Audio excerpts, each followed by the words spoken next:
Hello, everyone, and welcome to Jim Dalton's presentation for our fall intensive starting next Monday, September 29th. This is the second webinar in a series of 3.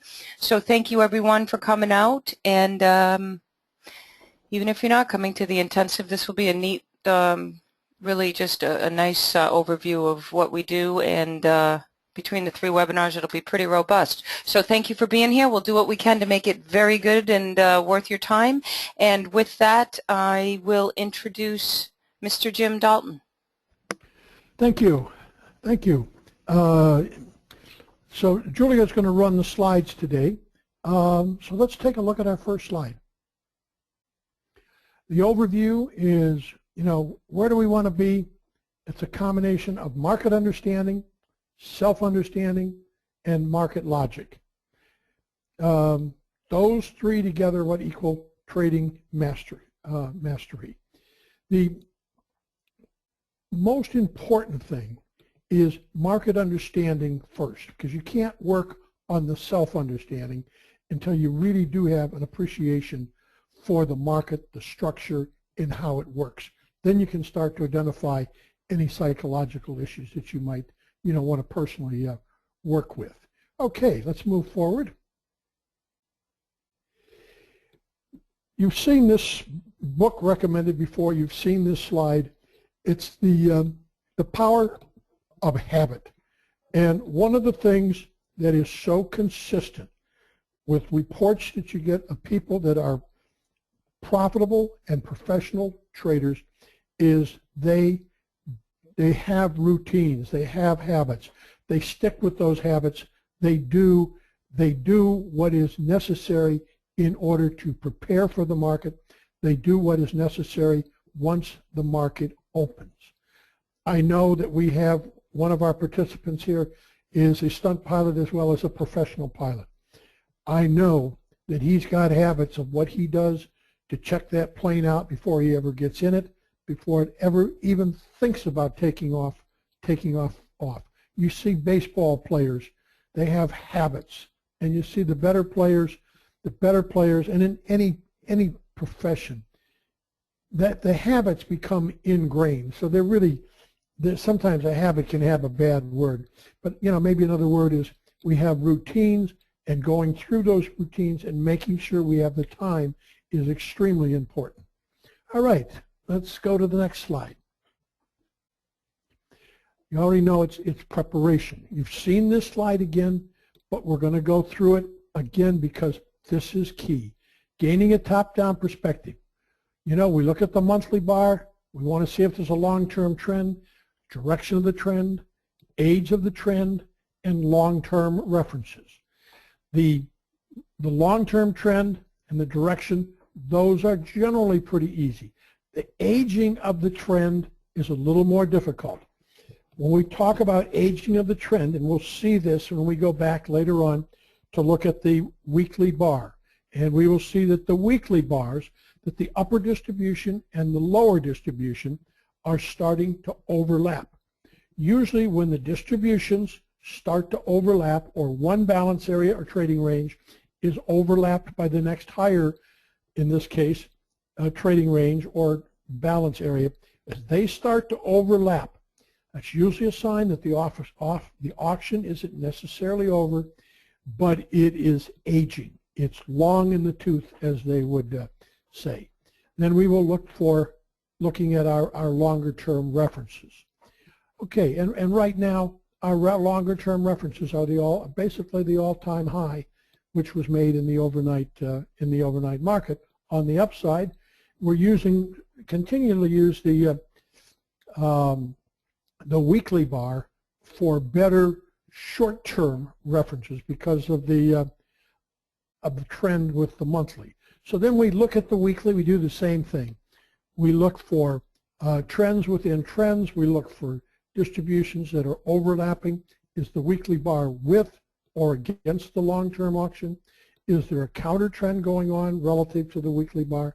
We go through that process. So we start, it's a top-down perspective, it's the bigger picture, and then we keep working lower till we get down to tactical considerations right today. And we may adjust those tactical considerations right down to the minute the market opens. Okay, let's take a look at what do we look at when we look at the daily bars. We're looking for short-term trends. We're looking for balance. We're looking for flaws. We're looking for flaws in the structure. Do we have prominent points of control or very prominent points of control that have not been revisited? Has the market been fairly elongated as it's gone up or down? What kind of volume have we had with the breaks and with the rallies? What kind of references do we have? References that kind of stick out at us and say, wait a minute, this is something we need to pay attention to. Then we're going to look at the quality of the reference. Does it look like a good reference, or does it look like a relatively tired reference? Then when we get done with this, we start thinking about developing trading scenarios for the following session. The importance of the trading scenarios for the following session is we don't want to be in the position that we have to do all our thinking exactly as it happens. We want to have some ideas in mind, call them what-if scenarios. If the market does this, what do we want to do? If the market does this, what do we want to do? If the market does this, what do we want to do? We want to be prepared so we're ready to act, and we want to be able to act prior to the people we are continually competing against. Okay, let's move forward. And starting by, what did it look like today? Here's our daily bar coming into today. And you can see we have been balancing. Julia, you can see the balance. I don't know how many days that includes, but it's got to be probably about a month or so. You know, I see you counting those right now. Looks like 24. Okay, month. So we're moving sideways for a month. You look at the high at the 2014-15. That's the all-time high made in the electronic market. And we know as we prepare that it is rare. I don't know if I've seen it happen in the S&Ps when you have had a lasting high made in the electronic market. Can it happen? Of course it can. We have, for as long as we have been doing intensives and talking about the current service, every time we have made the statement that it would be rare for it to be lasting, the market has come back and taken it out. And we saw it just again last week. Again, if in fact that high isn't taken out and the market breaks, it's usually a liquidating break and the market will still come back. So when we look at the daily bars, we see we've got 24 days of balance. We see that we're right around that 1970 level. We know 1975 on the weekly bar separated the two distributions. However, those two distributions are continuing to overlap. So as those two, as the upper and lower distributions as shown on the weekly bar continue to overlap, that tells us that the market is aging. It doesn't tell us that it's necessarily over, but it tells us that the longer term market, at least the seen by the weekly market, the intermediate term trend, is really starting to get fairly old. When we look at the daily here, we see we've got a gap down below, and the gap shows a little difference. I think it shows 1963 if you're using the profiles. I think it shows 1964 if you're using the 1965 maybe even if you're using the S&P 500. There is some difference in there, but basically that big area that took place over I think over a holiday weekend where we have a substantial amount of a gap and very low volume. All right, so let's move forward. And then we go, preparation for today, we go and we use the profiles. We use the profiles to give us a microscopic view. The bar charts give us a broad perspective and an overview. but they don't give us the fine detail we see once we look at the profile. So we bring the profile in for a much closer inspection. Now, as we're talking about the preparation, yesterday afternoon we had a late break, and during that late break we were left with a spike. Now, the spike, as we show it here, isn't perfectly defined. The perfect definition is something that happens during the last trading period, and there wasn't enough time to determine if that spike was going to be accepted or rejected. Again, I come back and I say trading is more of an art than it is a science.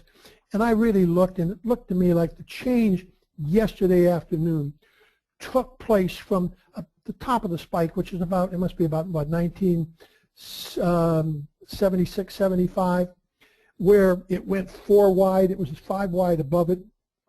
You had the range extension to the downside in J period. So we took the spike from the low up to 1976. I don't remember if that's a half or 76, 75, but you get the idea of the spike. And then we have the spike rules. And we say, okay, the most bullish scenario would be for the market, I may do these a little bit out of order, but we say the most bullish scenario would be for the market to open above the top of the spike and then continue higher. Now the question is, why would that be the most bullish scenario? Because it would show that the spike itself served as excess. So that's one thing. Secondly, we look at the opposite extreme. The most negative scenario would be to open below the spike and immediately auction lower. That would tell us that the market during the spike had not gone low enough to cut off the selling. In other words, the market still had to go lower in order to see two-sided trade develop. The next or third scenario, which we actually show as number 1, is remaining within and below the spike is negative, as it shows acceptance of lower price and value and supports the downside continuation. So that's what we wrote for today. You know, and other times we might have remaining within and above the top of the spike would be positive. So there's, you know, it's not, again, it's not a science. But coming into today, you know, we were looking at these scenarios, and we're looking, you know, we didn't open clearly below it, we didn't open clearly above it, we opened within the spike. So we've thought about the spike, we've got some potential scenarios, and we're now getting closer for the time for the market to open. Okay, Julia, do you have the next slide? Hello? Okay, then the final preparation takes place right up into the moment before the market opens. So what we're doing is we review overnight inventory. And again, we want to know, is overnight inventory long or short? How we look at overnight inventory. If overnight inventory took place, Julia, can we show yesterday's market while I talk about overnight inventory? Roger. So I can point right at the sure. At the settle. Okay, you see yesterday's settle, which is 1972.75. The market, the overnight market, opened below the base of the spike, as you can see where the green arrow is, and that must be down someplace around 1969.75. No, I'm talking about last night. I'm talking about the overnight last night. Opened down there at 1969.50, and then it traded back up through the settle and traded up just slightly above the top of the spike. So we would classify overnight inventory today as long. We already know that about 65% of the time, overnight, there is some correction or counter auction relative to overnight inventory. Two things can happen. I mean, sometimes we take back all of the overnight inventory. Other times it just may restrict the movement because you're getting some counteraction relative to overnight inventory. Doesn't have to take it all back. And then, of course, the scenario, if the overnight inventory is long, for example, and the market doesn't care, and it trades on above overnight inventory immediately, that's usually a sign of a market that is fairly strong. So getting ready to come into this morning, we know that overnight inventory is net long. The next thing we do, we could go back for the slide for just a second.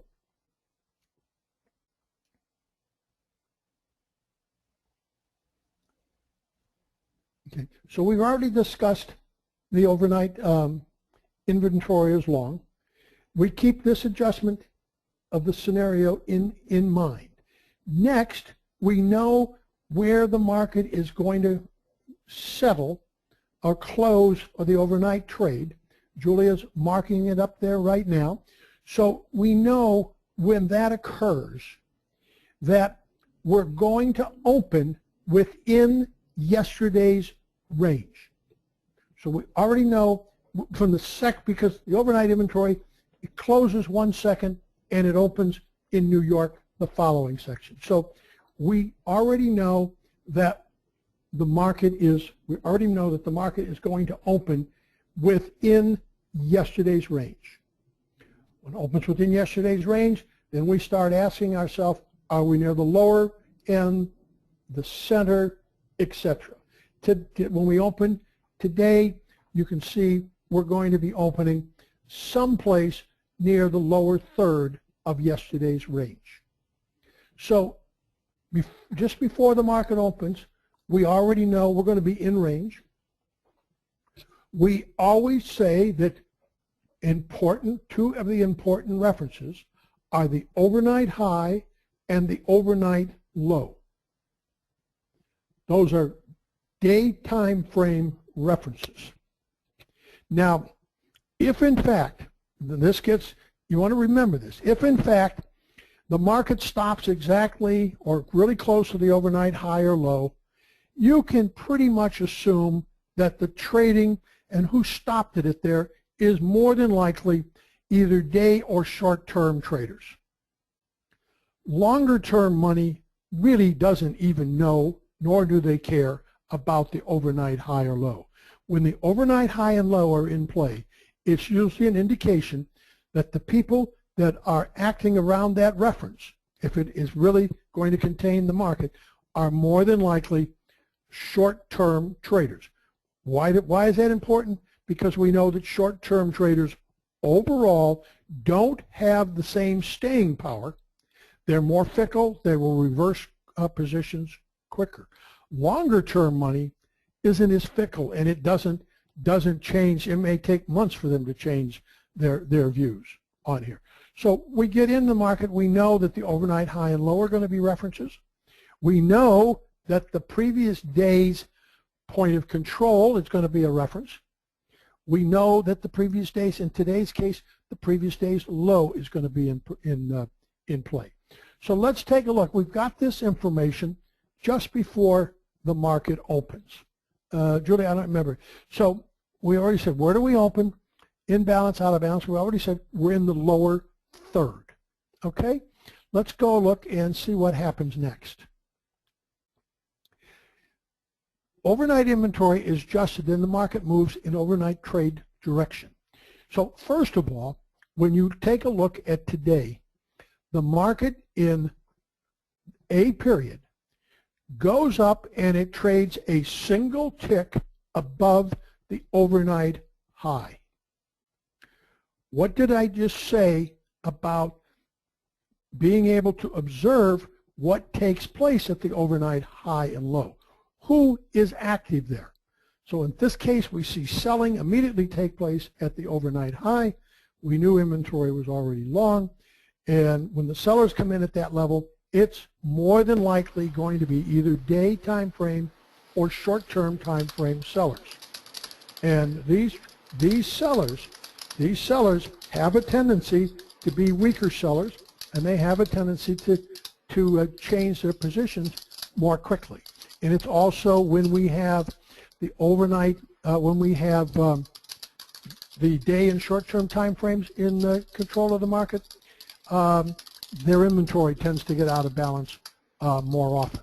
So you saw the pit session open, right where Julia's got the circle around the green, right in the center, pit open.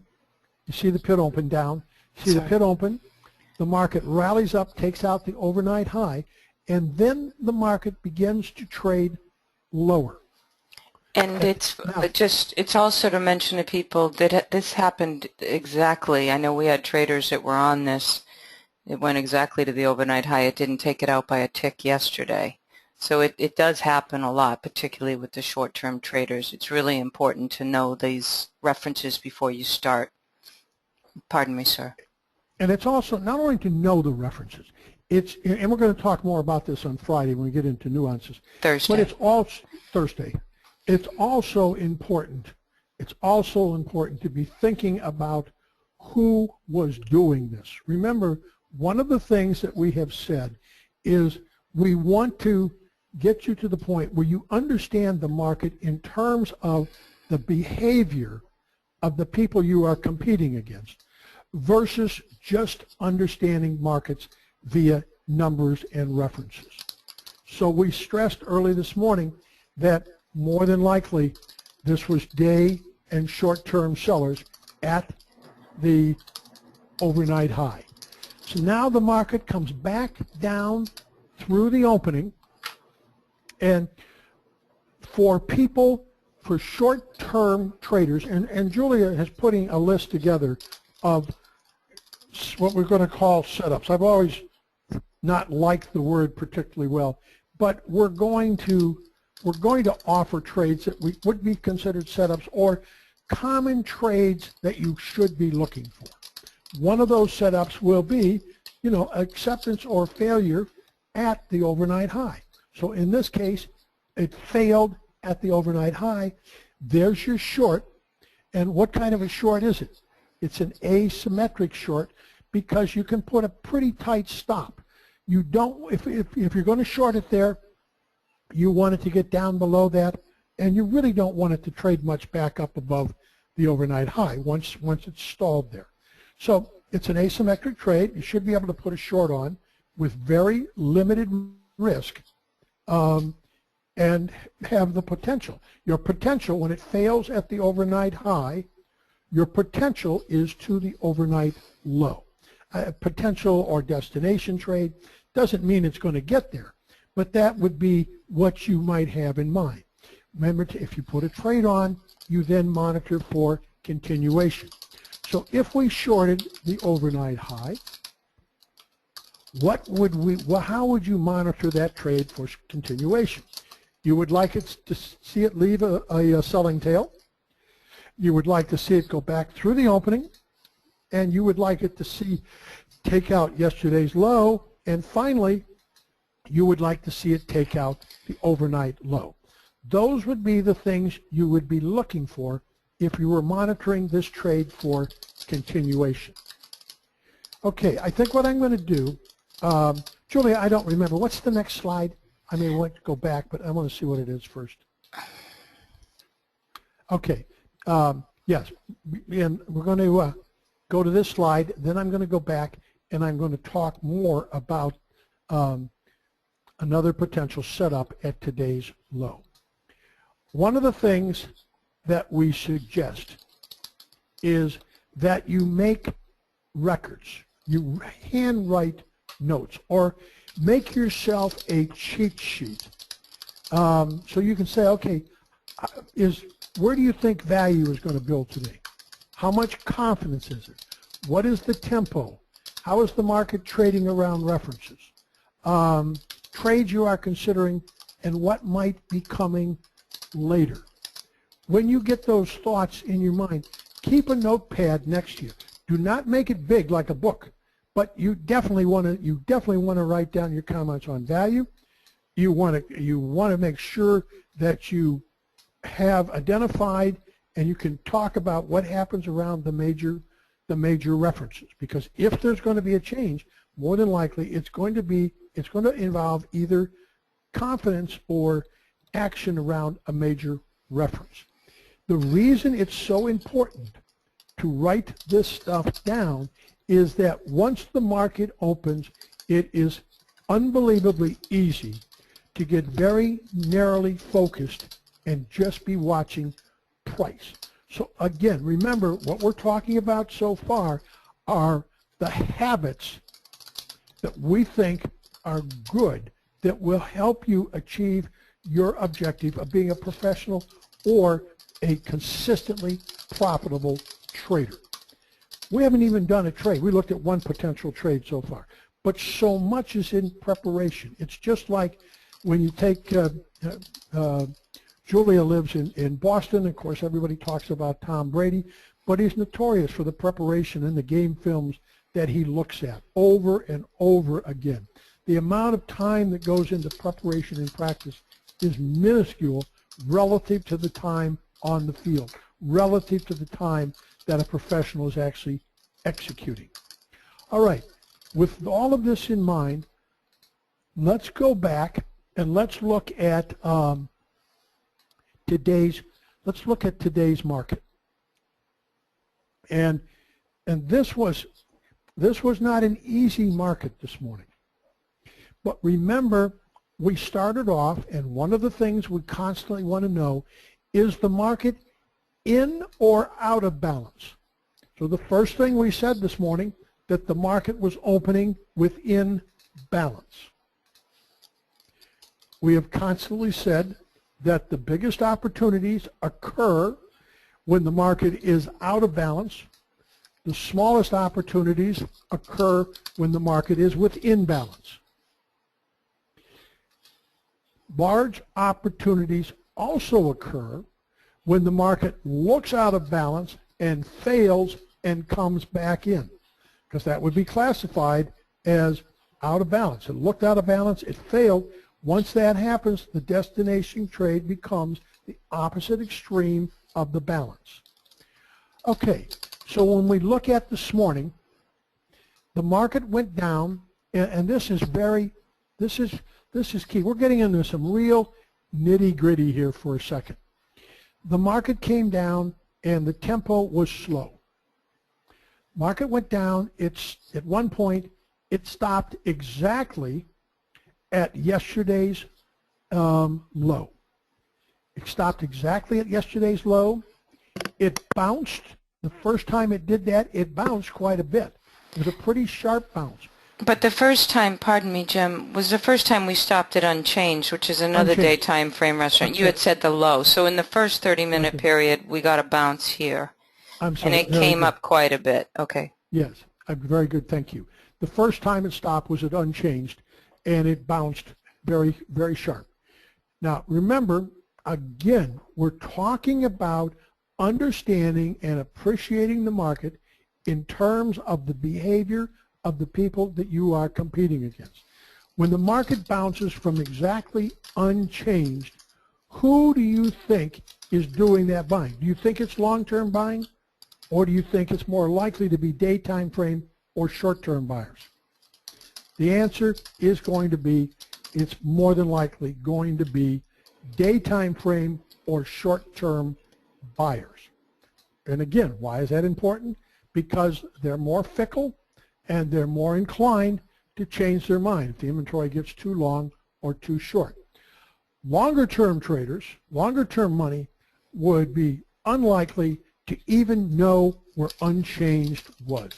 They have so much size to execute, and those of you that have been with me for a while know that I ran an institutional trading desk for UBS Financial Services, so I have a pretty good experience of how they act, and I can tell you they don't look at unchanged, and if I'm executing orders for them, I don't care either, because I'm not going to fill all the orders at one place. If I've got a lot of size, all I'm trying to do is make sure I get average fill for the day. I'm not going to try and be a hero. That's how I lose accounts, because the time you're wrong, you lose. So the market rallies from unchanged. So now, what do we know? We know that the market broke from just a single tick above the overnight high. We know that the market rallied the first time from unchanged. So now, if you think of a bracket in here, I've got day or short-term traders on both sides of me. At this point in time, I have no indication of anything other than short-term traders in the marketplace. When that situation develops, more than likely I'm going to get what we technically call chop, or get chopped up in there. So now the market comes down again, and I'd never think that unchanged. Does it hold sometimes? Yes, but it's rarely a good, solid reference. It's not a high confidence reference. Neither is the overnight high, neither is the overnight low. They can last for a long time, or the unchanged level. They're daytime frame or short-term references. Now, the market goes back through unchanged. It then comes down and it tags yesterday's low exactly. And it did. Could you mention, Jim, it came up to the open? Another okay. daytime frame, short-term, one tick. Very good. Very Okay. good. I missed that. Julia mentioned it came up to the open, and the open, unchanged, half back, they are all short-term. Yeah, it was half back. You're right. Daytime frame references. Yeah. Okay, now the market then finally goes down, and it tags yesterday's low exactly. When the market tagged yesterday's low exactly, I now, if I were to combine those 2 days, I would have no excess on the low. If I look at yesterday and today as a single profile, I would have no excess on the low. So that means it's not a very secure low. The market then goes down a second time. It trades below yesterday's low by a single tick. Don't put that in there just yet, if you would. It comes down again. It trades below yesterday's low by a single tick, and it rallies. Now, what is this telling me? I'm watching this very, very intently. And it's what I'm seeing, and this is really, really important. It's something that you usually don't get until you've been trading for a long time. But you're watching how hard it is to take out yesterday's low. Remember, it came down to it exactly, it bounced. It came down to it, finally took it out by one tick, it bounced again. It finally came down and took it out by more than one tick. Okay, so you're recording how hard was it to take that low out. It was pretty hard. If I had good long-term selling in the market, I would not have had that much difficulty taking out that low. Now, finally, the market left a buying tail down there. It rallied, and then it came back down again below the low. The second time it came back below the low, it still did not get out the overnight low. And then the second time it went down, it did not get the overnight low. There was a lot of churning down there, an awful lot of churning. The market came back in, and of course then you had a buying tail. So what have you done at this time? It's looked below yesterday's range. It looked out of balance.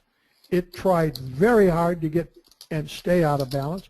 It couldn't do it. So once it came back into balance, that is where you want to be long, and that's your destination trade. Then becomes the opposite extreme of yesterday's range. Does it happen sometimes? Yes. Does it happen all the time? No.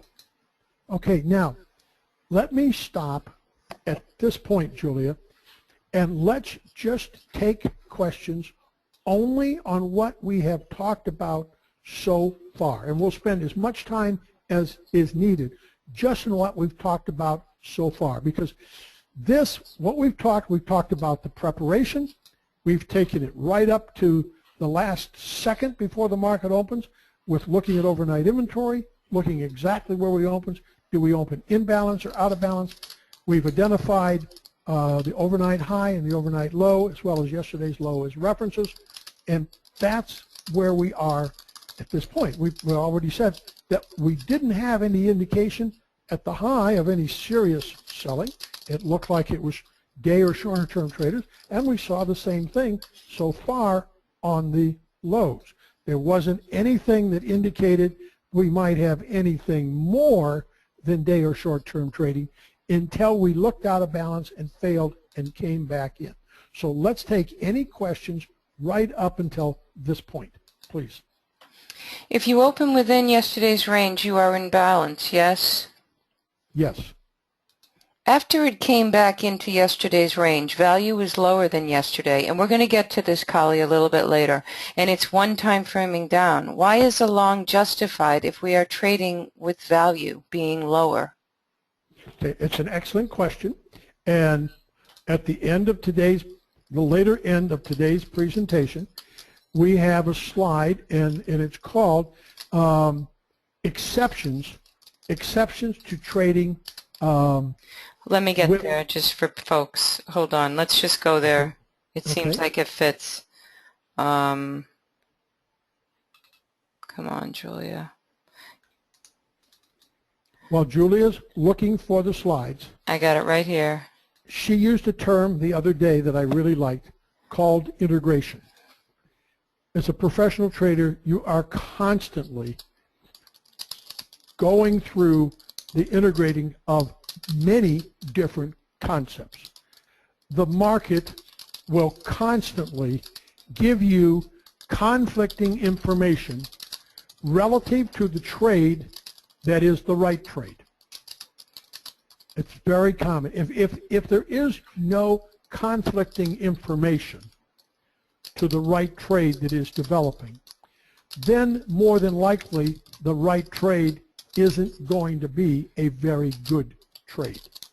The best trades happen when there's a lot of people that aren't expecting them and they're caught off guard. Okay, trading with value and exceptions to trading with value. So what does trading with value actually mean? Generally it means buying in the direction of the developing value.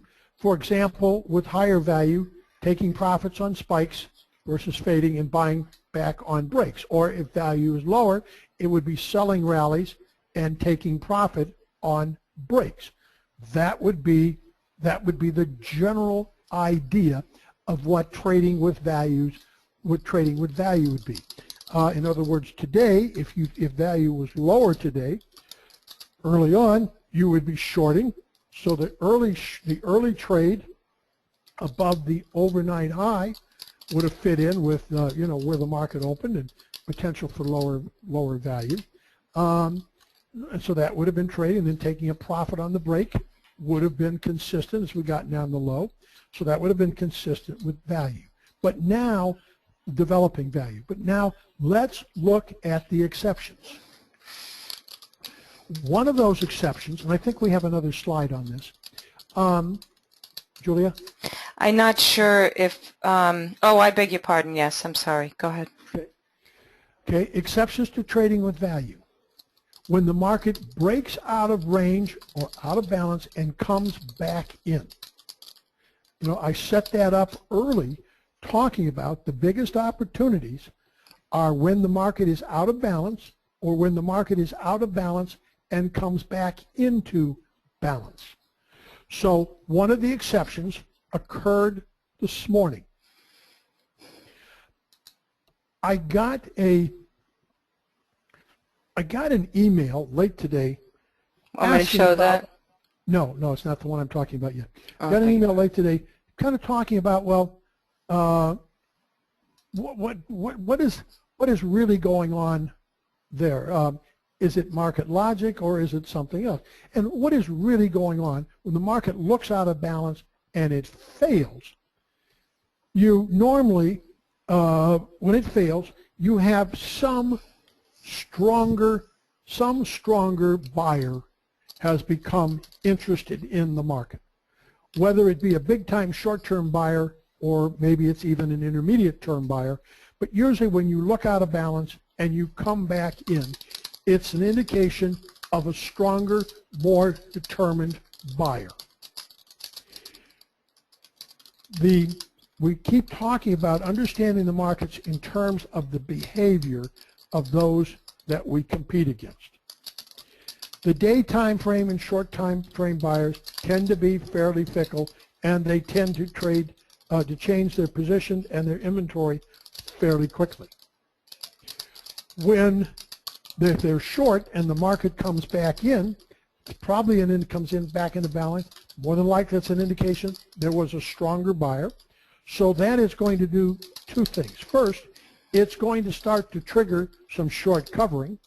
Because remember, we said, and very important, that I said this morning that who sells at the overnight high, that it is more than likely weaker buyers, daytime frame or short-term buyers, or sellers, I'm sorry, but they're generally weaker. Okay, let's go back to the slide. Then, so that's the first thing that happens. Then once you get an indication of a stronger buyer, all the other short-term time frames have a tendency to pile on. You know, it's like tackling in football. You know, I mean, it's clear the guy's down, but you see everybody kind of pile on. And that happens in trading also. So that's one of the exceptions with that. So let's stop there. Let's go back to the slide we were on in the early presentation, and let's take the next question, if that answers the first question. Yes, I believe so. Hold on, let me get out of this. It gets a little confusing here.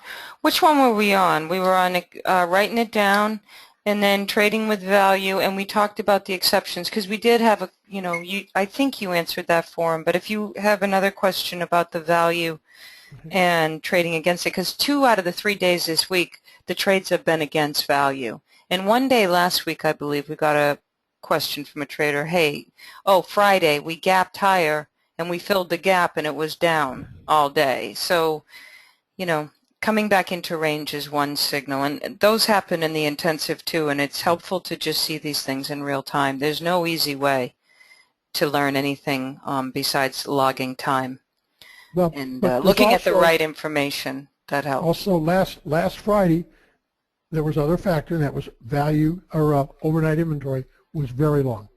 Yes, So but it got back, and it never even, usually there's an adjustment, or you'll see the gap has some momentum. Before the day was over, value was overlapping to higher. Okay. Oh, yeah, this was Friday, you're saying. Okay. That was, yeah, it's a little more complicated. Okay. Let's take the next question. Yes. How much should tempo and confidence with price action be weighted while keeping your pre-market preparation in mind? It should be weighted tempo and confidence. This morning was extremely important. The tempo as we got near the low, was very slow. It had a terrible time taking it out. The confidence is a different issue. Remember, I stressed that with the overnight high, with the market selling off from one tick above the overnight high, while price may have moved down very quickly, from a confidence level, it's not the highest confidence, because remember, the market opened. Julia, can you show the opening? The market opened, it went up first, took the overnight high out by 1, then it came back through the opening. So first of all, that is not the highest confidence.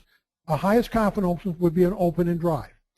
This is certainly not a high confidence open. We opened, we went higher, we took out the overnight high by a single tick. Then it came there, so that's not high confidence selling. We then came back down through the opening. Then the tempo got very slow as we were trying to take out yesterday's low. And it stopped, as I said, it stopped the first time where you saw early on, you saw it bounce from unchanged. So there was all kind of things that told you that the confidence was low down there today. And then the tempo was slow. So tempo was slow, and if you go back and review, overall confidence this morning was low. Remember, we opened, we went higher, we came lower, we went to unchanged, we bounced, we came back. So you didn't have high confidence, and you had slow tempo on the bottom. It was very agonizing down there on the low. Okay, another question.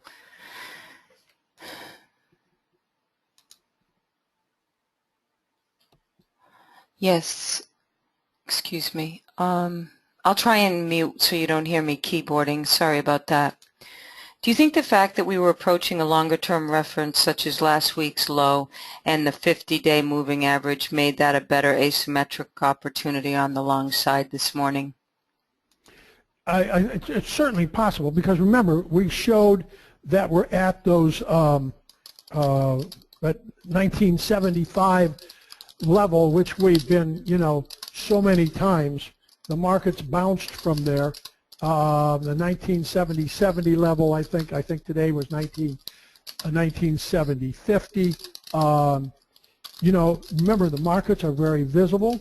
It was a very easy reference to see, but I also believe that the market was very short. And once you don't get immediate follow-through, then people have to start covering. So we'll look more at, when you see the report tonight, you will see that I have less and less confidence in the lows down there, because we have no confidence. But for right now, I think the market was very short from yesterday afternoon. And I think, remember, we still have an all-time high made in the overnight market. The volume on the downside has not indicated that we have had strong selling. Julia, if you will take me back to the day we broke below the 2 days of balance on your chart. Okay, you'll see 922 when the market broke below the 2 days of balance.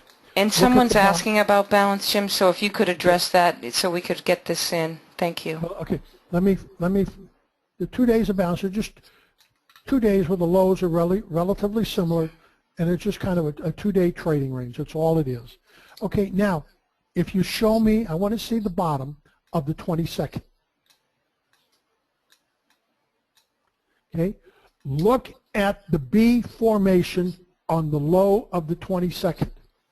When I had that breakout below the 2-day balance, you'll see that it was very thin on top, and then you, like the stem of a B, and then you got the B on the bottom. That is important information. It's information you need to carry forward.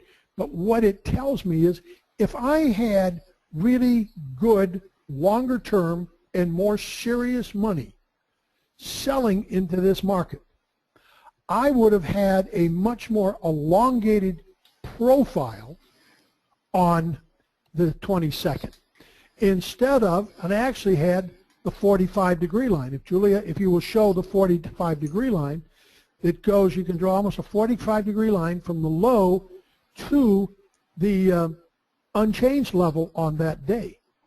So that is another indication that the market was getting too short.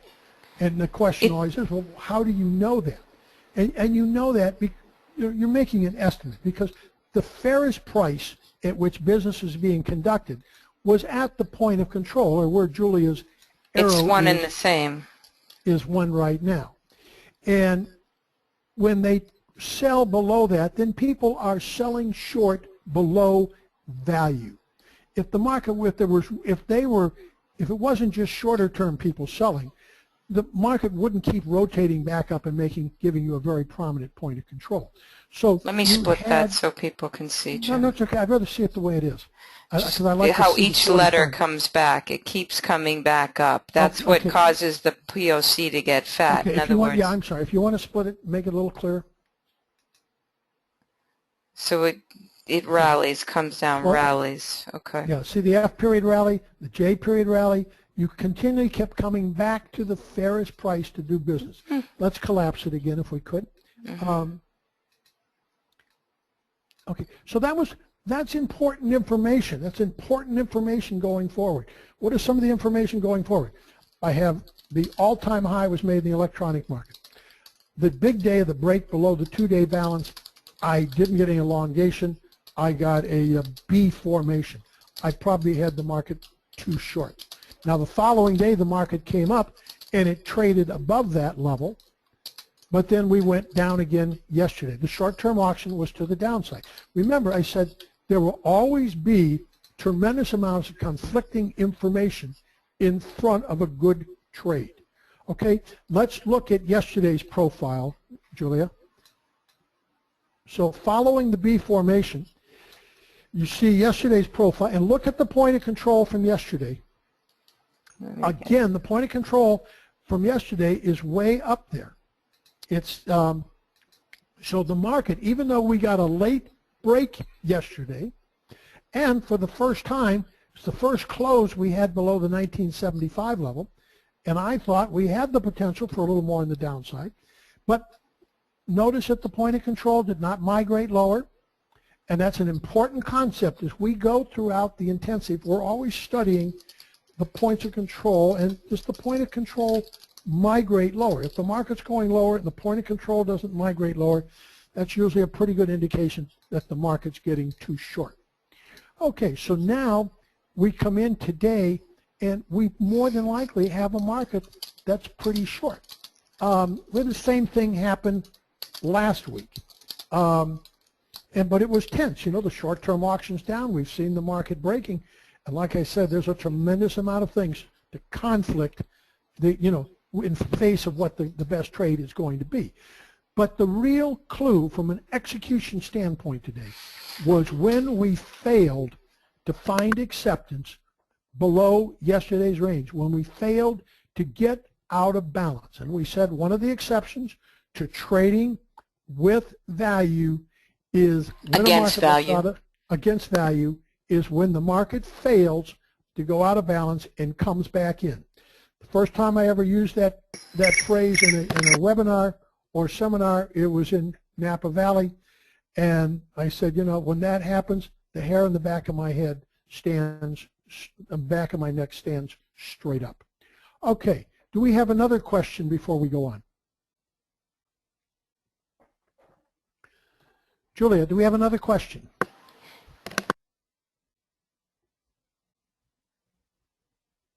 Hello?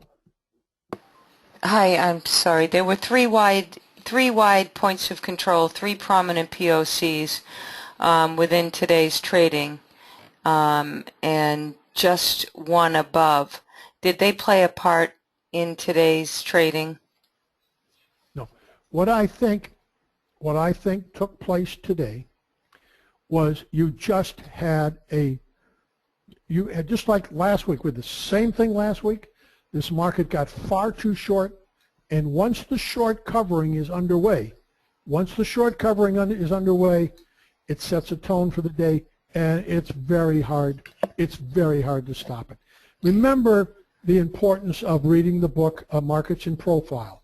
Markets in Profile, my second book, it talks about the laggards, talks about the innovation, the early adopters, early majority, late majority, and then laggards again. So I think what happened down here this morning, you had laggard sellers. The market's been down, since the high on Friday. The market's been down.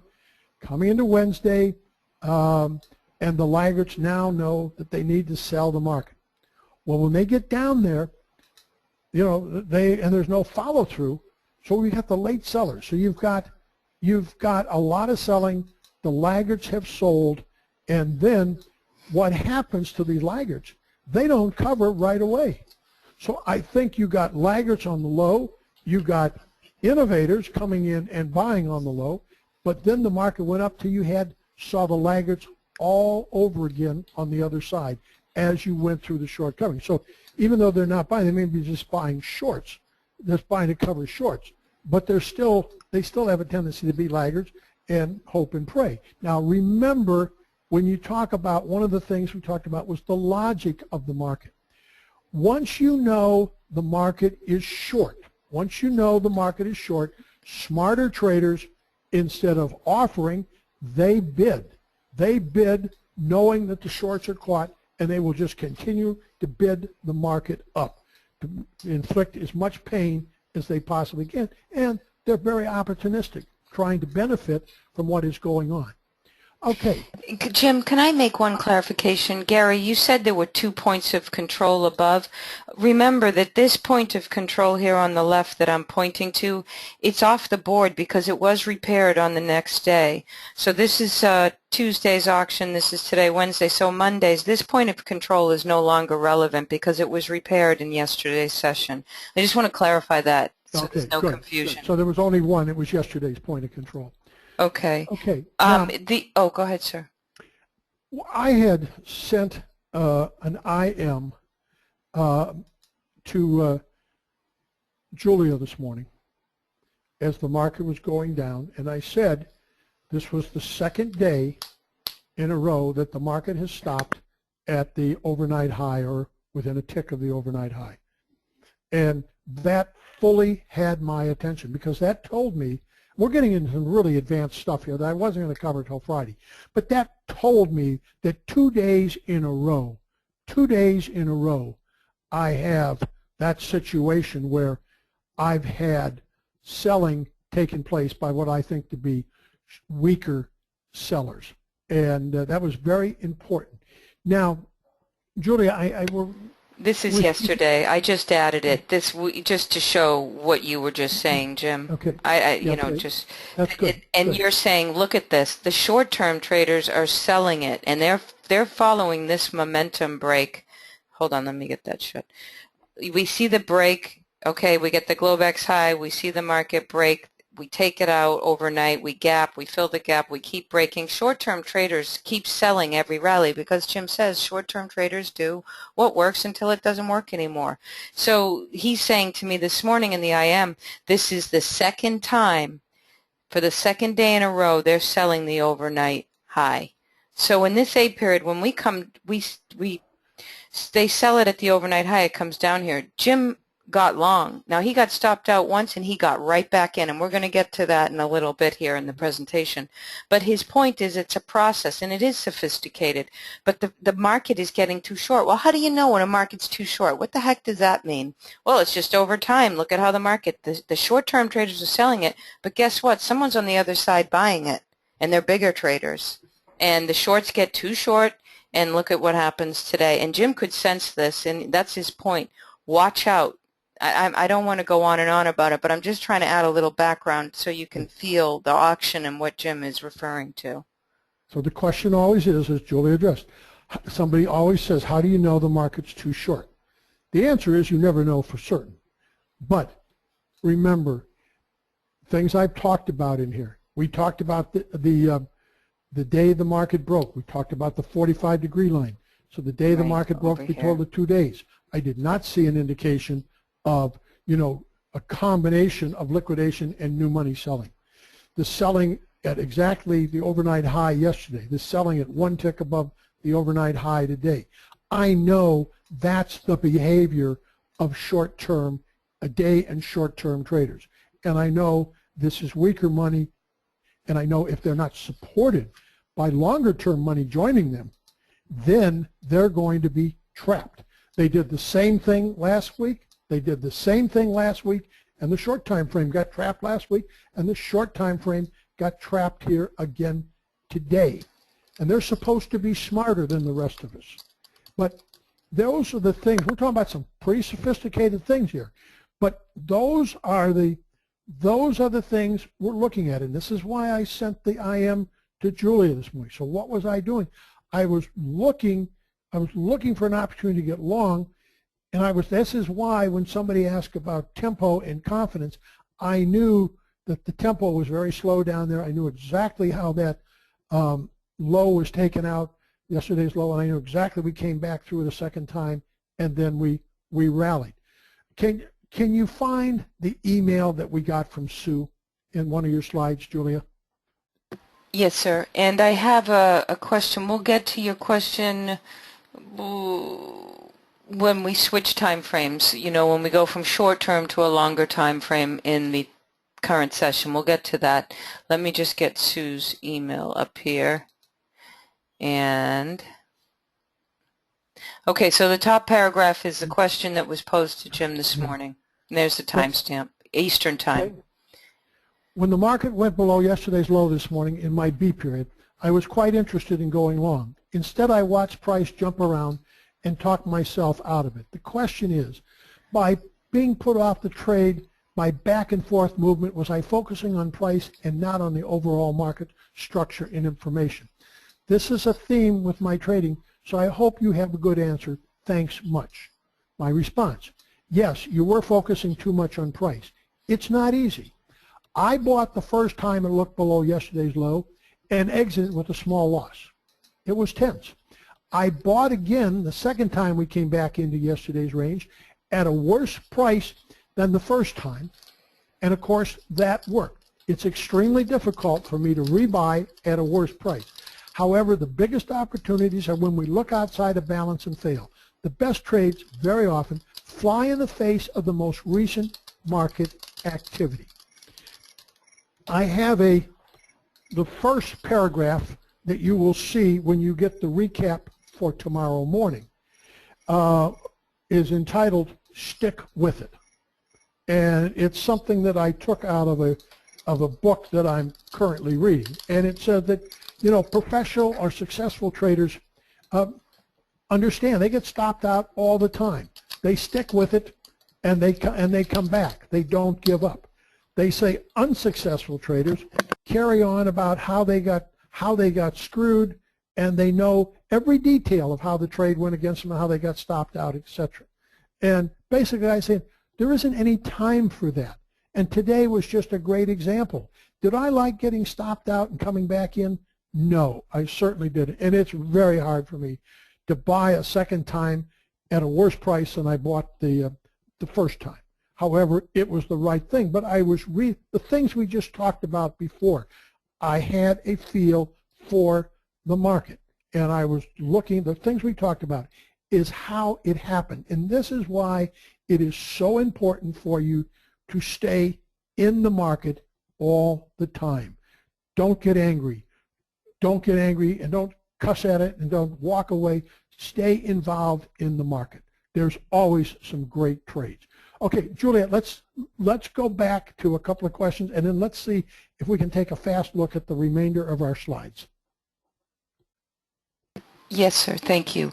Someone is asking, okay, so is it key for continuation to take out the overnight low, otherwise look for a reversal?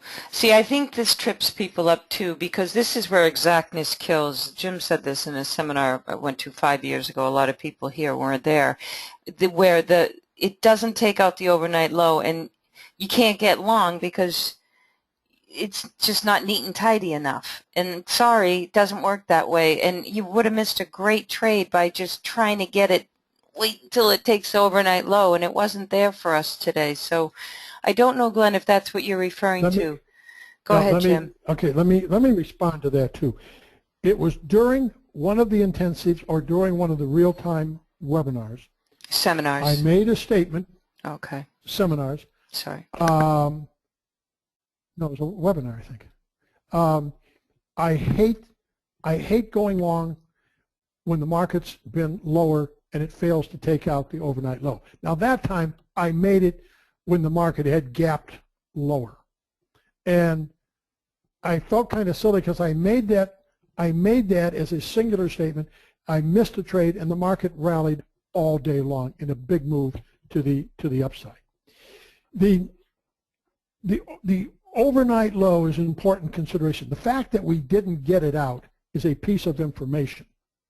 What was more important, what I call ruling reason, what was more important is that we could not get out of balance relative, we could not get and stay out of balance relative to yesterday's range, combined with information I was carrying forward about how the market had come down. I wasn't convinced that I had anything other than short-term selling and liquidation in the market, as we just talked about before, looking at the structure. Okay, do we have any more questions on what we talked about, or should we go on to the next slides? Thanks, Jim. I have a question here.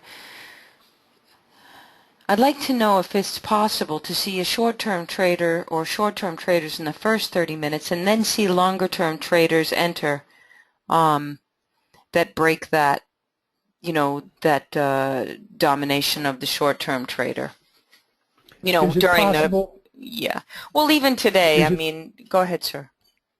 Is it possible? It is. Normally, if you have longer-term money coming into the market, it normally comes in fairly early in the morning. As I said, I ran an institutional desk. You may get some, remember the short-term money can be very powerful. They can come in and look like longer-term money during the day. But generally speaking, if you have longer-term money coming into the market, remember, longer-term money coming into the market, they may be buying 2 or 3 million shares of stock. So you may have that order, and you may have that order to work on for 2 or 3 days or weeks sometimes. So a lot of times, if I run an institutional desk and I got some long-term money coming in the market, I'm generally see it fairly early in the morning. It was not uncommon for them to say, look, I don't want you to start doing anything on the market until the market's been open 15 or 20 minutes. They just wanted to make sure that the market wasn't going to get smashed and go against. If they're buying, they wanted to make sure it didn't get smashed and be a trend day down. But they might tell me to wait 15, 20 minutes just to make sure there was nothing in the market, and then the buying would start. So can they come in at any time? Of course they can. But it's more than likely, they've had their meetings. They give me the order to work on the desk, and I started pretty early in the morning. Okay, let's go to the slides.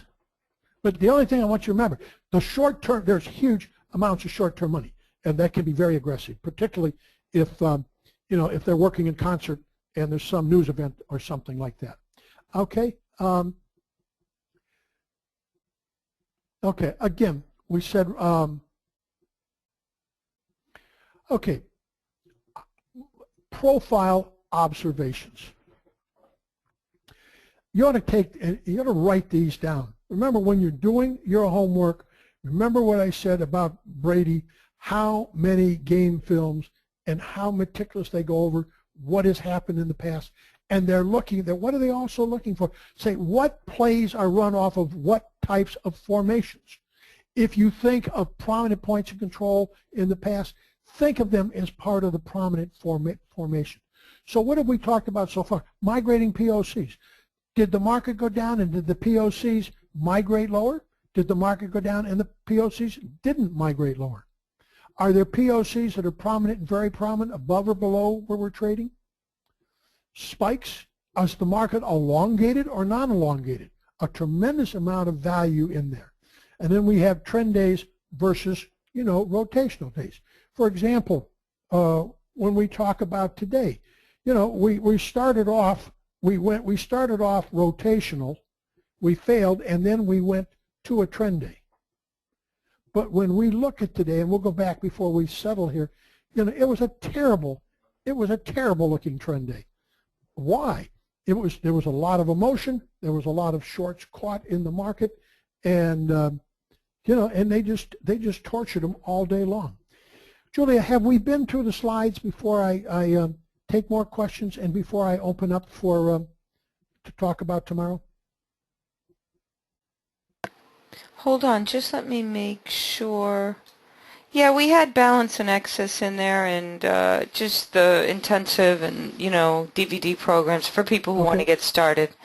Okay. Well, remember, balance and excess. Let me put that up. Balance and excess are the two most important concepts that we will ever look at. In a way, I looked out of balance to the downside this morning relative to yesterday's range. Did I hold it? No. Did I have excess on the low? Yes. So in one aspect, call it I looked out of balance. It's not a 2-day, well, it is a 2-day range when you put today and yesterday, but I looked out to the downside. I failed. I had an excess low, and the market started to rally higher. And this is one time framing, Jim. Pardon for interrupting, but some couple of people see this hot low doesn't take out this low, the D period doesn't take out the C low, E period doesn't take out the D low. Then all of a sudden you get 2 ticks. It's busted here, but it's just this reprieve, and then she just rifles up. Okay, go ahead. The big thing is looking down below the low and failing. Okay, so balance and excess, the 2 most important concepts we deal with. Now, while we're here and we've got today's profile up, can you pull it down a little bit so I can see the center of it? Okay, it turned into a trend day. And what kind of a trend day? It's a double distribution trend day. Or triple, no? I mean... Yeah, triple distribution, but early on I could see it was a double. Yeah, and double meaning that these single prints held. You know it had some flavor to it when it couldn't pull down and fill these single prints and get into this lower distribution. It held the single with the single prints here. It held the double distribution, I mean. Okay. Now let me tell you what else was going through my mind. I was looking at yesterday's high. If you go over, and remember, yesterday's high was made 1 tick above the overnight high from the previous day, not a high confidence high. So there was pretty aggressive selling there yesterday, and we haven't been back there. Now, on a trend day, on a double distribution trend day, one of the things I write about and talk about so often is trading the upper, in this case, since it's going up, the upper distribution, treating it as a separate day or auction. So you will see if you will split off the I and J period. If you just look, oh, you see it, I'm sorry, you see it. You see it through E period. You see through E period, and then we backed off a little bit, and you see the EFG period, okay? Now, Julian and I were working on the slides this morning. When the market rallied above the overnight high and got up near yesterday's point of control, I exited my longs. And we went to work on the slides. Then I went back, and when I saw the lower distribution developing, I went long again.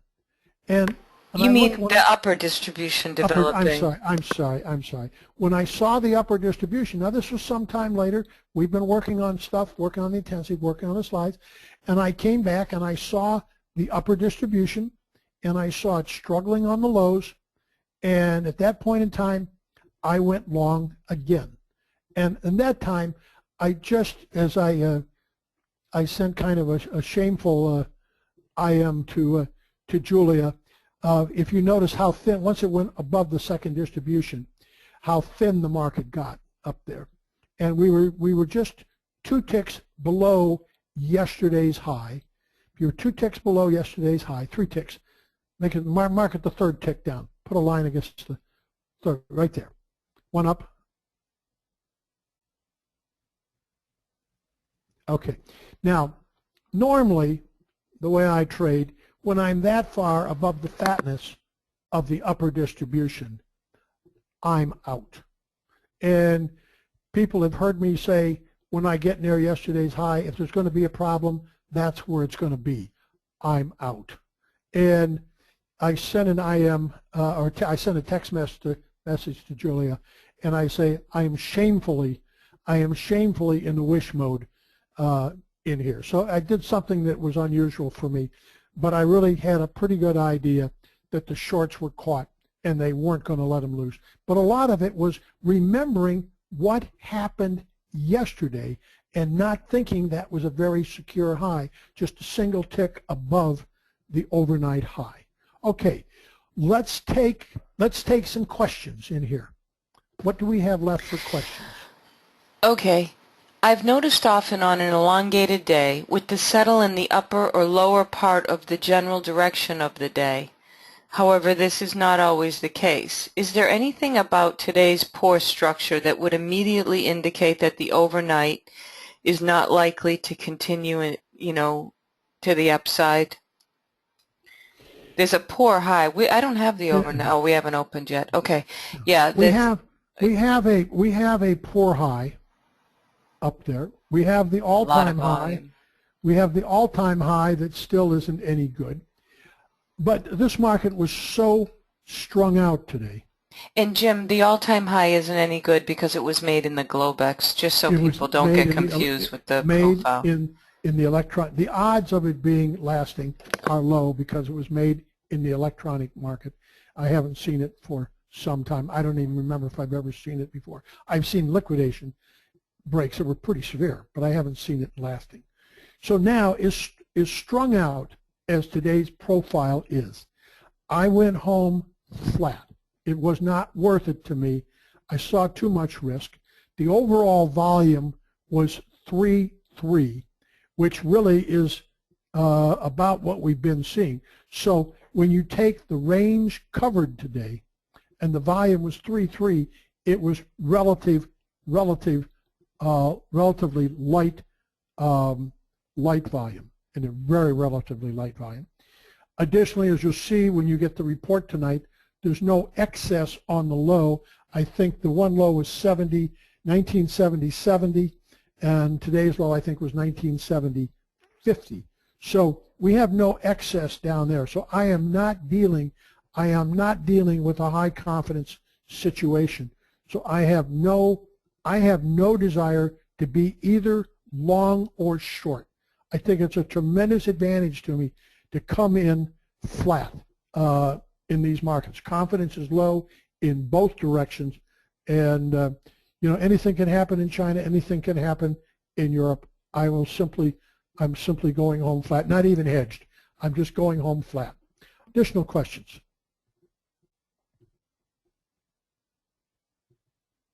Julia, you there? Yep, I'm here. I feel like it hung out around that 74 level too long for me to stay in the long. How does time play into staying in the trade?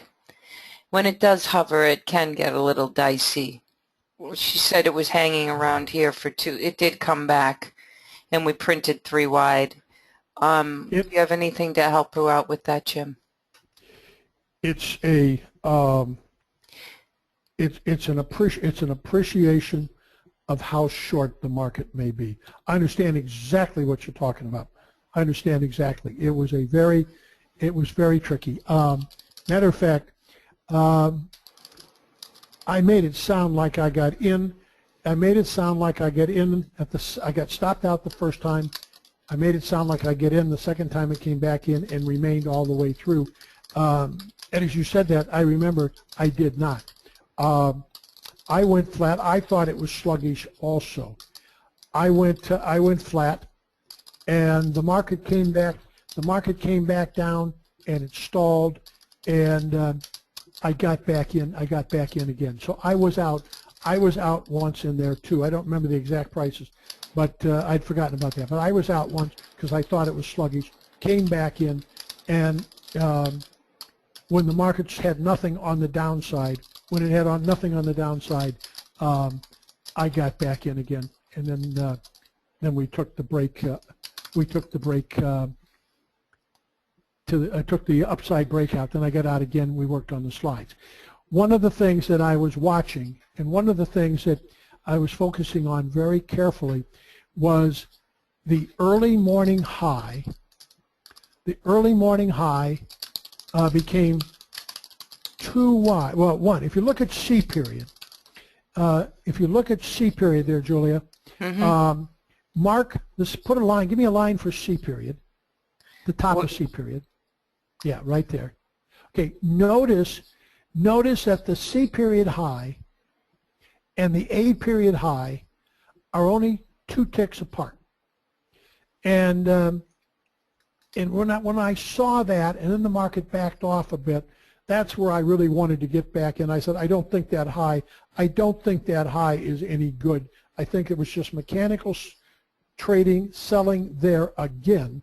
They worked this morning. They sold it there. And when they sold it off of there again, I said, I think they're going to get themselves into even more trouble. Remember, I didn't think it was a high confidence high to begin with. So anyhow, and that's really what caused me to re-enter. So your comment that it hung around a long time there, I totally appreciate. That same thing did cause me someplace in there to exit. When it didn't break to the downside and I didn't think the high was any good, I re-entered the trade. So there's nothing wrong with your thinking, and I wish I hadn't forgotten that little piece, because that is very important, because I felt exactly the same thing you were feeling. And it's also helpful. I struggle with this too, not wanting to press a trade too much, but you're remembering it couldn't take out the overnight low, and I know this is easy in hindsight, but it looked out of range and came back in. As much as it was hovering and it was stalling to break out to the upside, it wasn't doing anything on the downside either. So if you have the trade location, this is where you might get out of one, wait, and maybe keep one as a runner and see what it might do. But there were a few things that could help you, but it wasn't easy. But I just want to throw that out to help, if that helps. I totally remember, because I did exit, but I stayed totally focused on the market and got back in. And then after it broke out and I got my spike above the overnight high and above the point of control from yesterday, that's when I let it go, and Julie and I went to work on the slides. Okay, another couple of questions. Yes, sir. Is the overnight high and low more important than yesterday's high and low? It's a good question. The answer is technically no, but from an artist standpoint, yes. As you know the IM that I sent to Julia, which was that, that's 2 days in a row. So from that aspect, the artistic part of it was, from 2 days in a row, I saw exactly the same behavior. And when I saw it 2 days in a row, today's overnight high had more importance to me than did yesterday's, because it happened 2 days in a row, and it's more of an indication that I have weaker selling automatically selling at references. So yes, in my thinking, today's high was more important than yesterday's. Again, that's the artwork, but that's kind of my exponential thinking on there. And I know that's taking it way beyond some of the things we normally talk about to get started. But we're talking about what really went through my head, and some of the things that really can be involved in trading. And it's not easy. There's a lot of things to consider. Okay. Great. Thank you, Jim. When you say coming back into balance, and you'll be learning more about this next week, Doug. He's in. Sorry for not being clear. I was referring to the trade entry location from this morning. When you say coming back into balance, do you mean leaving single ticks? So this morning we did leave single ticks. We got a nice excess on the profile this morning, but do you want to address that, Jim, in terms of coming back into yesterday's range? It's a great question. Yeah. We'll see this a lot in the intensive too, Doug. Coming back into yesterday's range is coming back into yesterday's range, whether there are single ticks or not. Obviously, everything we look at has contextual considerations. The fact that we came back into range and left single ticks is far more important. Had we had a poor low, with meaning no single ticks, and come back in, the odds were much less. The odds would have been much less that we got upside continuation. The odds would have been greater that we would go back down and take that low out. So anytime you come back in is going back in, and the contextual side is when you have the single prints, it's even better. The other thing this morning, and this happens quite often, and sometimes it leads to really good trades. The fact that we took out the low, yesterday's low, we came back in, we went down and tested it, and they actually tested it pretty hard, and didn't get it on the test, and still left the single prints, is important. Now remember, I got stopped out, not stopped out, I didn't get stopped out. I took myself out we had rallied and I saw it coming back in, I didn't like it, so I got out, and then the market, did not take out the single prints, did not. My original stop was at 1969.75. Right, one tick below. Yeah. And I'm sorry, it was 1969.25, and so I wouldn't have been stopped out, but a lot of times I don't wait for the stop. It's seldom that I let the stop take me out. When I saw the market coming back down towards the lows, and it looked like it had something with it, I exited the trade. Then when I saw the retest, and I saw the retest was not going to get the low, I came back in and I hit market. And when I bought that time, I was buying at a higher price than I bought the first time.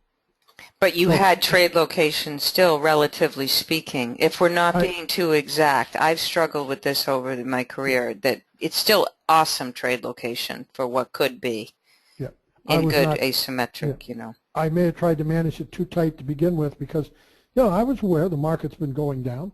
I'm aware it's going down, and it broke late yesterday, and so that puts a little fear in my mind, and I don't want to let it get away from me.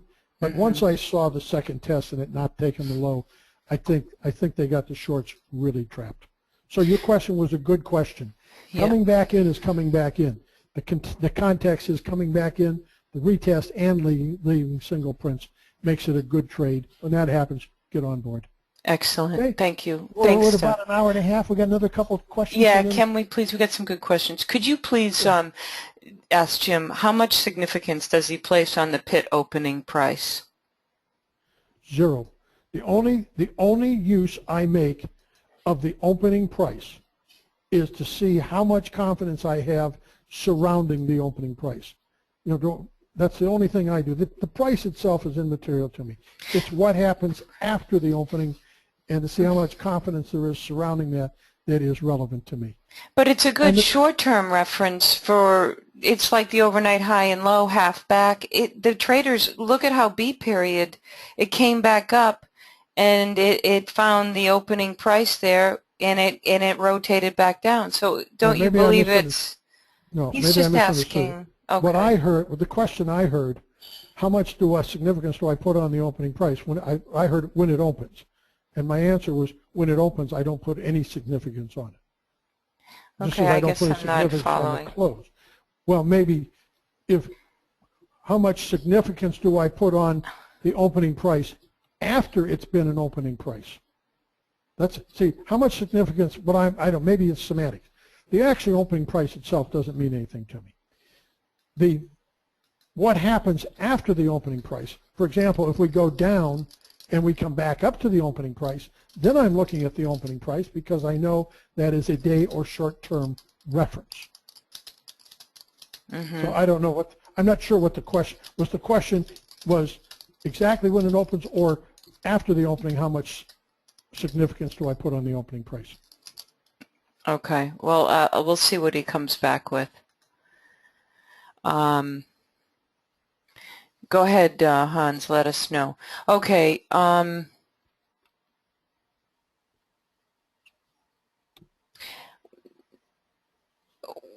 how much significance, Mark, we'll get to that question in a second. Is there any information to be taken from the amount of volume at the L, M, and N periods late this afternoon at the 91.50 area? Let me just it was a lot of volume. I mean, we do tend to see it at the end. Can you make that a little bigger, please? Sure. And when you look down the volume stack here, it is, it traded up there a while, so that it might even be the VPOC. Yeah, it is. So for people who follow that versus the conventional, that could, I don't know how they'd use it because I don't use volume POCs, but go ahead, Jim. No, I think it's significant. There's a lot of volume. There is a lot of volume there. Now remember, sometimes I'm very careful about that because I don't understand all of the technical things that have to do with the ETFs. But sometimes there are orders that have to be entered and filled at the close relative to the ETFs. And that's why part of that is the reason ETFs don't perfectly track the market they're supposed to track, because there's a lot of things that take place on the close to bring them into balance. I don't understand all the technical indications of that, but I don't spend, because there's some things I don't understand, I actually put more emphasis on the fact that I do not have a good high. So if I look at the emphasis, what am I looking at today? Put a lot of emphasis on the fact I do not have a good or complete high. I put a lot of emphasis on the fact that today's profile was so strung out, I won't be a bit surprised to see us go back and retrace some of it tomorrow. And Matter of fact, oh, sorry. if we don't go back and retrace some of it tomorrow, it just increases the odds that we're coming back lower on the next couple of days. Okay, and the poor high, what is a poor high, or how is it defined? You see how there's only one tick. There's no selling tail versus look at this high. It's got a little more aggressive selling to push prices back down. So it's this is a secure or quote good high. There's no aggressive selling. If you think in terms of an auction, if an auction was really a good auction, it would go up till the last bidder bid, and then it would fall away from there very quickly. When I look at this, I said it's an auction that is not completed because price didn't fall away from there quickly. It stayed up there for quite a time. So it's a sign to me it's an uncompleted auction. It's not particularly a high confidence that auction has been completed. So that's another way to look at it. Julia talked before, the single prints, one thing is there was aggressive selling there, particularly when it happens in the morning, be aggressive selling. When it happens late in the afternoon, it could be aggressive selling, or it could just be that once the auction's completed, price falls away from that very quickly, leaving the single prints. Okay, great. And people ask what's an anomaly or give me examples. Look at this EIJ. Sometimes these are really quirky, but that's an anomaly. This is an anomalous structure overall, the whole profile, but there's an anomaly. We have a question too, Jim, about the anomalies in yesterday's profile. I mean, look at this thing. It's just jutty and not jagged. They were all revisited. Right, and Mark's asking, was the fact that there were so many anomalies in yesterday's profile helpful to you to get long when we failed at the overnight low this morning? Were you thinking about these anomalies, Jim? Look at this one at this level. No, you weren't? I was not. No, okay. I mean, and I've got to answer honestly, no. My focus was being in balance or out of balance and staying in or out of balance. Now, keep in mind that when I do my research and I look at the game plan, there may be things that I have embedded in my mind that I've just internalized that are affecting my decisions. As we say, most of the time if you're talking to somebody, what you're going to say has been decided long before the words come out of your mouth. So remember, when I look at this and I do this homework every single day, and it's part of the habit, and that's where we started off talking about the importance of habit and doing this preparation every day. I already had in my mind that the break below the 2-day balance was not a good break. That I knew the market wasn't elongated down there. I knew that the point of control from yesterday was up there. I knew I had a late break yesterday afternoon. I knew the overnight low wasn't taken out this morning. So that, there's a lot of things, but my focus on the time of my trade entry down there was, do I stay in or out of balance? And when I came down and I couldn't stay out of balance to the downside, I wanted to get long, and then I'll monitor for continuation from there. So I can't say that it wasn't front and center in my mind. I can say it wasn't front and center in my mind at the time, but it may have well been back there as part of having done my research day after day.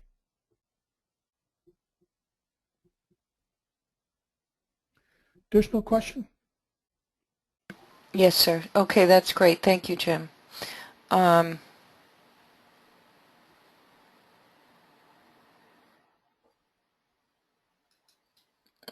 Let's see.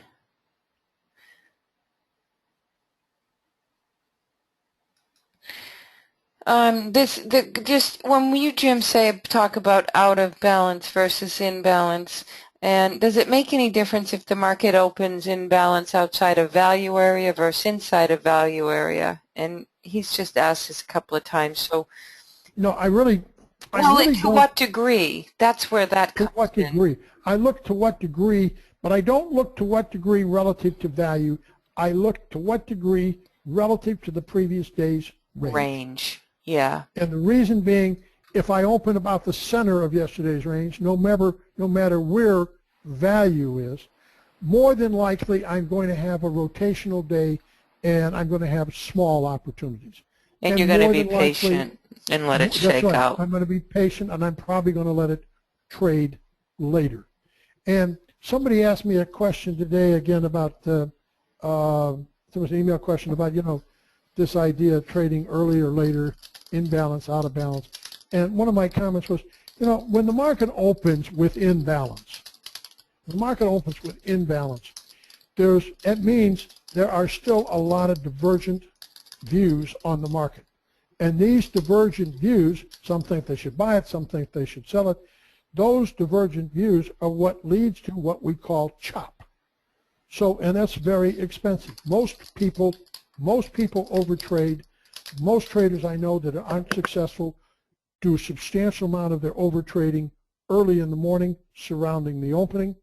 And if I'm in balance, I don't want to trade too early. Now, that can be confusing and say, well, Jim, but maybe you went short 15 minutes after the opening. How do you can say that is waiting? Well, because it went to a reference level. For example, it went to the overnight high or low. So that's a little different when I say don't trading early. I don't want to get caught in the chop. But if I have a good reference to lean against, and I may say, okay, the market dies at the overnight high, I may trade that way. But basically, when we open imbalance, that means there's a lot of divergent opinions. When there's a lot of divergent opinions, I'm going to get chop. When I open out of balance, whether I open out of balance and continue out of balance or open out of balance and come back in, what happens is the shorter term time frames, or everybody starts to get on the bandwagon of who caused the market to come into balance or who took the market out of balance. They start to line up in the same direction, and that's why you very often will get trend days. Okay, let's stop there. We've taken a lot of questions. We've got another session on Friday. And again, remember... No, tomorrow, Jim, at 11:30 for our European traders, so the people overseas. Yeah, 11:30. Okay, I don't know why I keep saying... No, that's okay. It's Thursday. So we've got another day, but let me review today. The topic of today's 201 webinar was habits. And it's the power of habits. And prior to going through the intensive, getting in to the point where you're doing your research every day, you're looking at the points of control, you're thinking about value, you in the morning when the market opens, you get into the habit of having done the overnight inventory, knowing exactly where we're going to open, making notes once the market gets open, keeping a pad next to you so you can note, are we, is there confidence, is there low confidence, tempo high or low? What do I think value is going to be, higher or lower? Are we in balance or out of balance? Make those notes. Just get in the habit of keeping yourself alert. If you don't do that, what happens, you get focused too closely on price. And if you get too closely focused on price, you're probably going to make impulse trades and not make good decisions. So the idea of habit and preparation over and over and over again to the point where it's boring. And what you should do, and I understand when you're first starting, you're going to look at the things that I do and kind of mimic them. But you really want to get to the point where you do your own research. And the reason for that, if the research you do yourself, you are much more likely to have confidence in, because you understood why, you were part of it, you understood a lot better than looking at somebody else's. The other thing I said, which you'll see again tonight, The sign of a professional or successful trader is that you are willing to switch your opinions. You're processing information all the time, and particularly as a day or short-term trader, you are willing to process and change your mind. Julia, would you show Tuesday again, please, or the day we broke below the 2 days of balance?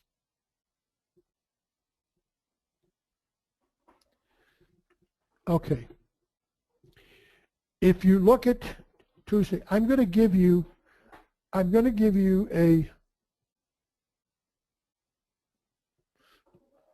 idea of, I want to look at the, I want to give you an idea of how difficult it can be sometimes to change your opinion.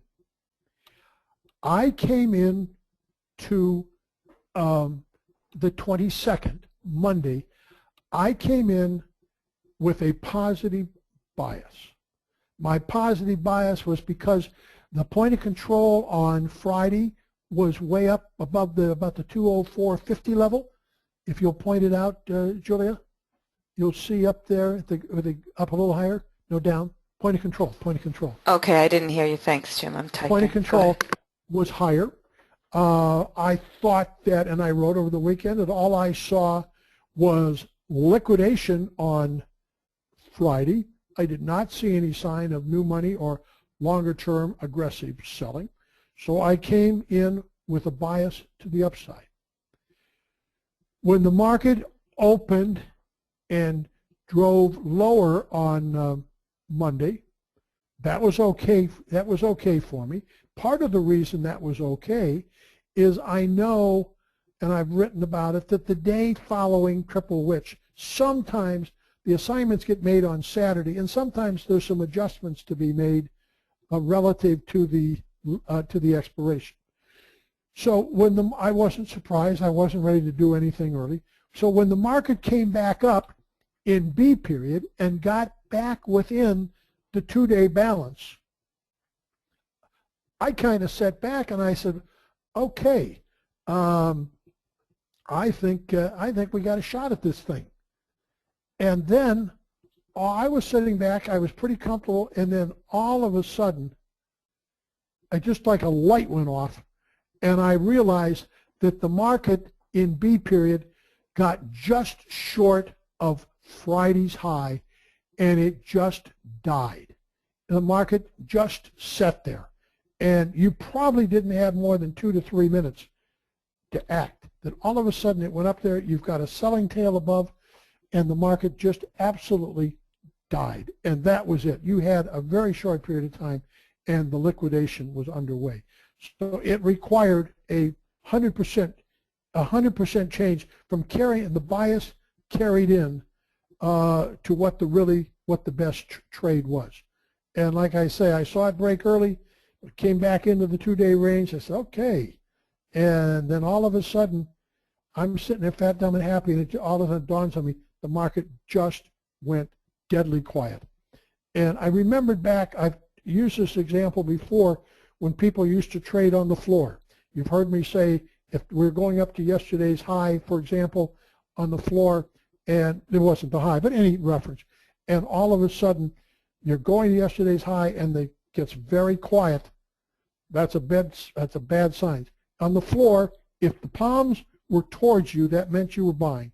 If the palms were away from your face, that meant you were selling. So if we got up to yesterday's high, the palms are probably towards you, people are bidding. All of a sudden it gets quiet. That means that the outside flow of orders has stopped. It gets deathly quiet. And the hands from a good trader automatically went palms out. Yesterday, or on Monday, it just got deathly quiet in the B period high, and that was it. You had a couple of minutes, and then it was over. The selling took place pretty aggressively. So I had to make a very rapid change relative to the bias I had coming in. Those things will happen to you all the time. The better you get, the more successful you get, the more willing you will be to be flexible and to change your mind.